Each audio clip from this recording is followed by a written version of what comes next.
Hi, I'm Mark. I'd like to talk to you about the network testing capabilities of the LinkIQ family. You can access the switch testing capabilities the same way you do the copper cable testing capabilities by touching the auto test button. If it's connected to a switch, it'll automatically run the switch tests. There's a switch connected to the other end. The LinkIQ will sense that and start running a series of switch tests. The first thing it will do is pull up the switch's name and its IP address. So here's the information I get from the switch test.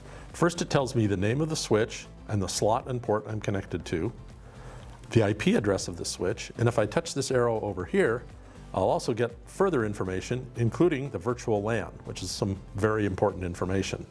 After that comes up, it will also tell you the speeds at which the switch tells you it can connect. In this case, 10 meg, 100 meg, and gig, and you can see the duplex settings as well.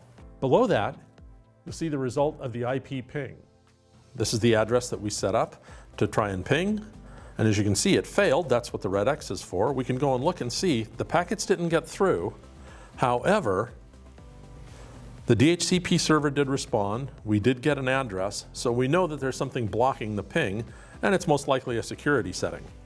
And finally, down here, we see the PoE information. What sort of power is being offered by the switch?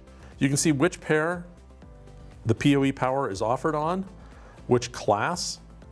In this case, it's 13 watts, class 3. And then down here, the green check indicates that we put a load on the switch to see if it could actually supply that power. And as you see, the voltage did not drop. It was at 52 volts, and so therefore it passed the test. And when I'm done, I can go ahead and hit Save As and save this result for later viewing. And that's how to do network testing and switch port testing the fast and easy way with your LinkIQ.